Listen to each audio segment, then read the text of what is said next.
veterinary anxiety. And so the 4 causes of anxiety for veterinary professionals, this is for veterinarians. It also impacts veterinary technicians and our practice managers. Everybody really that's in the veterinary team is definitely impacted by this. And when we look at our profession and we look at the suicide rate, and I have to tell you, like last week alone, I heard of 2 more, and it just completely breaks my heart. And so I sit and I think about what is it, like what is getting us to the point that we make that choice? And I know that a lot of this just ongoing, constant, low level, high level, whatever, just constant anxiety that we carry around all the time is a big part of it.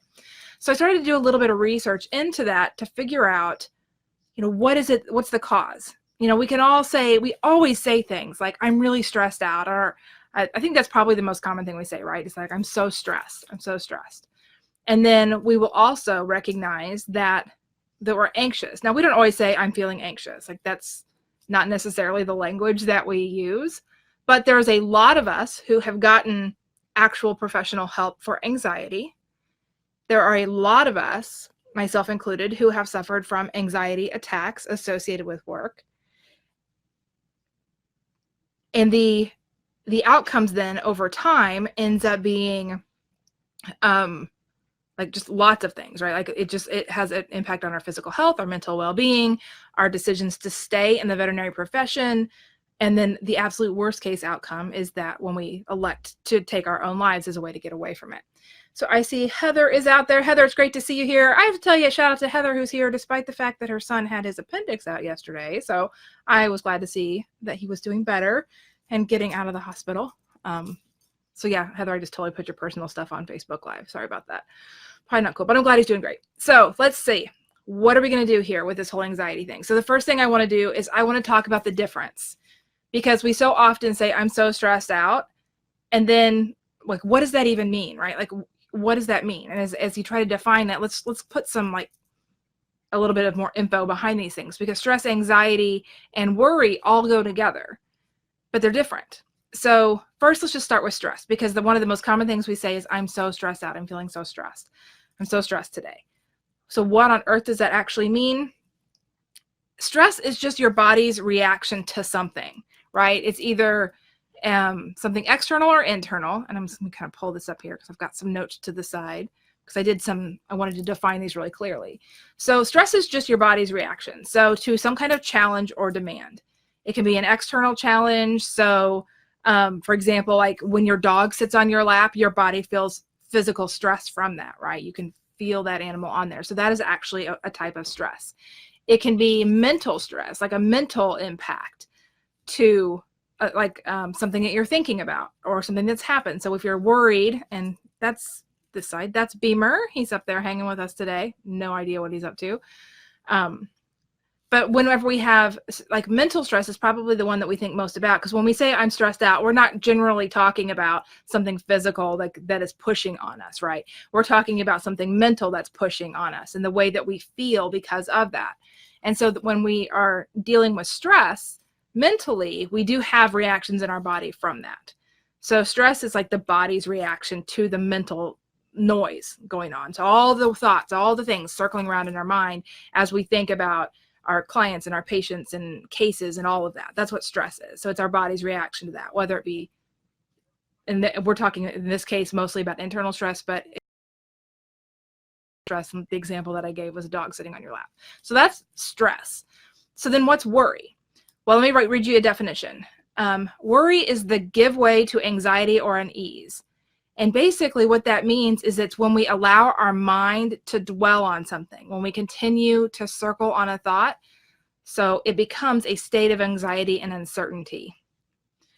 So worry is a state of anxiety and uncertainty. It's when we actually allow ourselves to dwell on it. So there's a little bit of a difference. Stress is the physical reaction to whatever that thing is that we're thinking about. Worry is that cycle of just dwelling on it, playing it over and over and over again. And those things that we think about, they can be real problems or challenges, or they can be just perceived. They can be things that actually haven't happened. We're just kind of thinking about it in advance, right? Like a lot of us do this in the veterinary world in 2 ways. When we think about worry, we think about, it's the what if world, basically. Worry is all about the what if. It's we keep playing stuff over and over in our mind. So we can be playing over something that actually happened, but a lot of times what we do is we play the what if cycle. So we have that worry. So it's that constant dwelling on that.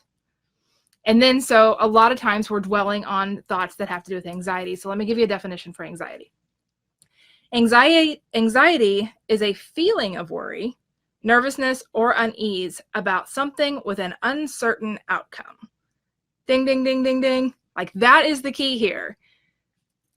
Anxiety is all the stuff that we think about in relation to situations that have an uncertain outcome. That is the heart of everything that we struggle with in veterinary medicine. It all comes back to this anxiety. It comes back to this uncertain outcome.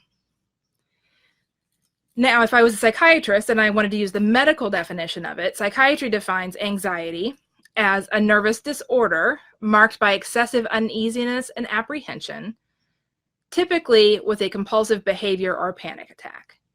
So when we have anxiety attacks or panic attacks, it's when all of those thoughts we're having about the uncertain outcomes, they get us so internally wound up that we have some pretty significant physiologic reactions to that.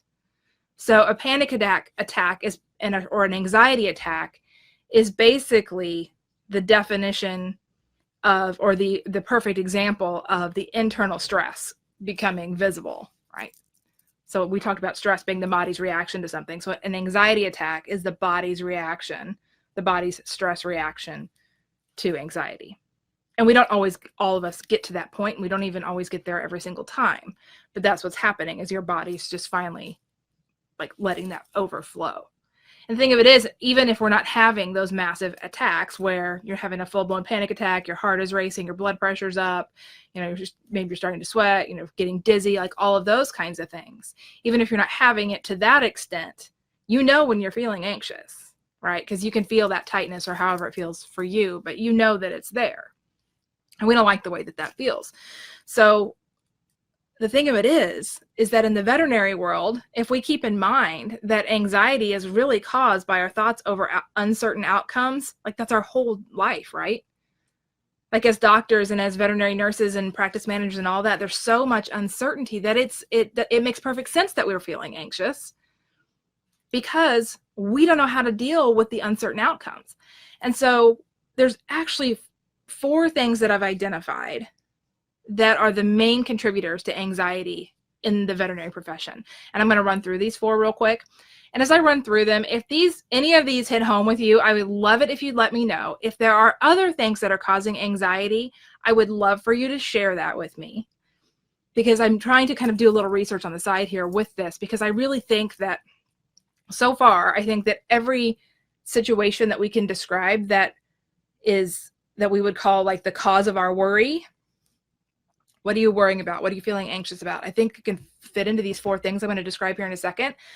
But the more sources that I have to kind of play through this, the better I'm going to get at knowing if that's real, or to see if I need to add another category, if you will, to this.